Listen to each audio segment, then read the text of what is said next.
بسم الله الرحمن الرحيم. اللهم صل وسلم على سيدنا محمد وعلى اهله واصحابه اجمعين. ازيكم يا حبايبي، عاملين ايه؟ هنعمل مع بعض النهارده مخلل الكرنب. طبعا الكرنب اللي احنا فرزناه مش هنرمي العيدان والورق بتاعه اللي انا قطعته معاكم، فهنستغله وهنعمل بيه احلى مخلل، وهتجربيه مش هتبطلي تعمليه باذن الله.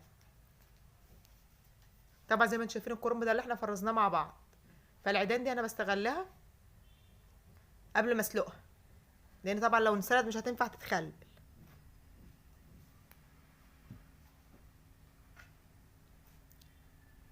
عملت نفس كل الكرنب اللي انا فرزته عملته بنفس الطريقه دي. اخدت كل العيدان والورق اللي هو القلب اللي مش هينفع للحشو، واي ورقه مقطوعه اي حاجه فيها بتاخديها للمخلل. طبعا زي ما انتوا عارفين احنا بنستغل كل حاجه.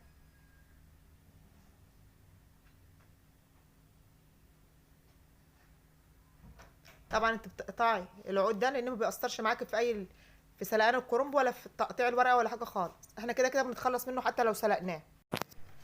زي ما شايفين هتبداي تقطعيه مكعبات الحجم اللي انت عايزاه،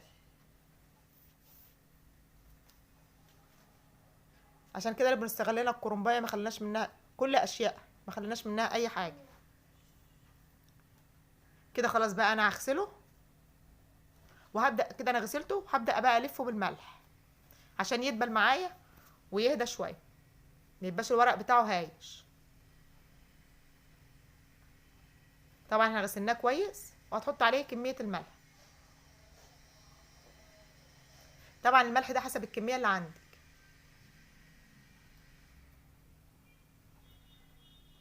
هي الكميه دي اخدت مني حوالي 3 معالق كبار. هلفه بيها مش هيكمل ساعه واحده وهتلاقيه نزل الميه بتاعته، والورق بدا يدبل معاكي. زي ما انتم شايفين الميه كده، هو كده خلاص نزل الميه واتدبل معانا. في الوقت ده طبعا احنا كنا غاليين ميه وسايبينها اما بردت تماما عشان نخلل بيها المخلل، لان لو خليناه بميه من الحنفيه هيعمل معاكي ريم ابيض ومش هيخلي المخلل يعيش معاكي. فطبعا احنا بنغلي الميه ونسيبها تبرد، وبعد كده هنبدا بقى نعمل التتبيله بتاعتنا. وخلي بالك وانت بتتبلي وانت بتملحي الميه، عشان طبعا احنا المخلل كنا لافينه بملح، احنا مش هنشطفه من الميه، احنا دوبك هننشره من الميه اللي هو نزلها وخلاص. كده بدات تنزل عليه بهرسه الشطه اللي احنا كنا عاملينها مع بعض. طبعا دي الميه بعد ما بردت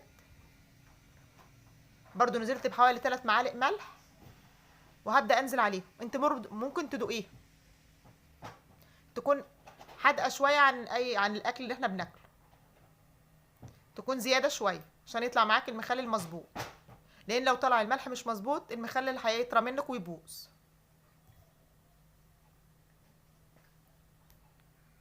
ويفضل ما تحطيش حاجه مبلوله ميه في المخلل عشان ما يعملش معاك الطبقه الوحشه دي اللي هي طبقه الريم البيضه.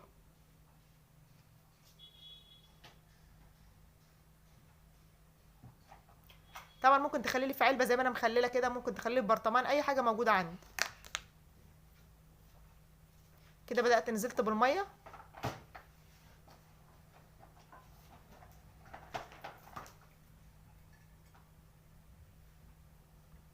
ولو انت مخليه في برطمان او علبه يا دوبك مليانه خلي بالك برضو لان هو لسه هينزل ميه كمان وهتزيد معاك، فما تمليش ميه كتير. وكده زي ما انت شايفه كده خلصنا مخلل الكرنب. ده احلى مخلل هتاكليه في منتهى الجمال، بس جربيه بالطريقه دي ومش هتندمي باذن الله.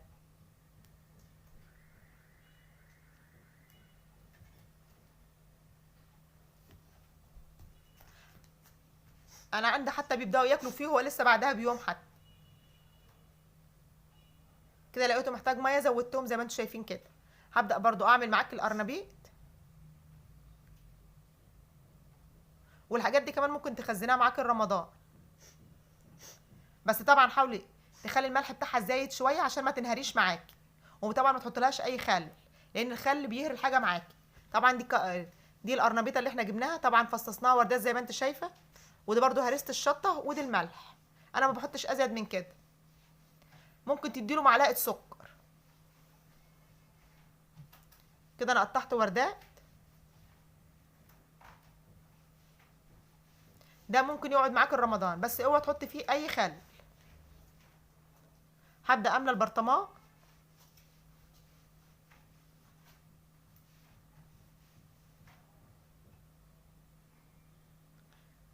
طبعا لو انت عايزه لونه اصفر زي اللي بنشتريه من بره هتحط له معلقه كركم او معلقه لون اصفر، ولو عايزاه لونه احمر هتحط له بنجر.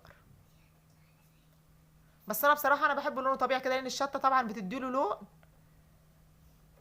وبستكفى باللون ده، بحبش اضيف له انا اي حاجه تانية. انا بقولك عشان انت لو حابه تجيبيه زي ساعات احنا بنشتريه من بره بيبقى في كيس بيبقى لونه اصفر، ده ممكن تحط له كركم او تحط له لون اصفر بتجيبيه من عند العطار، او ممكن تحط له بنجر لو انت عايزاه احمر. كده انا بملى البرطمان بتاعي خالص على الاخر. طبعا زي ما قلت لكم في الكرنب، هو برضو الميه مغليه وبتسيبها تبرد تمام. طبعا عشان انا عامله برطمان صغير مش كبير، فزي ما انتم شايفين شويه ميه صغيرين، وبدات انزل بمعلقتين ملح.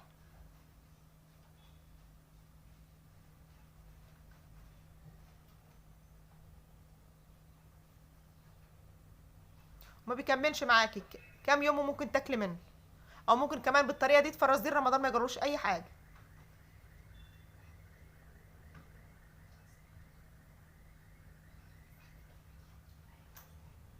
زي ما انتم شايفين حتى انا بحاول ادوق الميه برضو.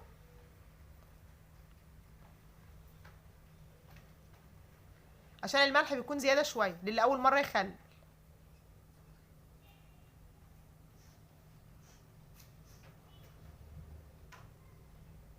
وزي ما قلت لك حطي معاه معلقه سكر عشان يفضل يقرمش معاكي. الحاجه الوحيده اللي ما انصحكيش بيها الخل، لان الخل بيهري اي مخلل وما بيخليش يعيش معاكي. وممكن انت لو فتحتي عليه على المخلل ولقيتيه استوى وخايفه يبوظ منك، ممكن تحطيه في التلاجة مش هيجرى له اي حاجه خالص. كده خلاص انا مليت البرطمان. زي ما انتم شايفين انا حطيت عليه كيسه وربطت البرطمان كويس عشان ما يدخلوش اي هوا. ويا رب الطريقه دي تكون سهله وبسيطه وتجربوها، هي هتكون معاكم جميله كمان، ممكن تجربوها رمضان. اللهم بلغنا رمضان. يا رب الطريقه تكون سهله وبسيطه وتجربوها، وتدوسوا لايك والاشتراك وتفعيل الجرس عشان يوصلكم مني كل جديد. متنسوش لايك وشير سبسكرايب كومنت شير اشعارات، واستنوا الفيديو ده اكتر من 1000 لايك، وانت الله يا حبايبي. باي.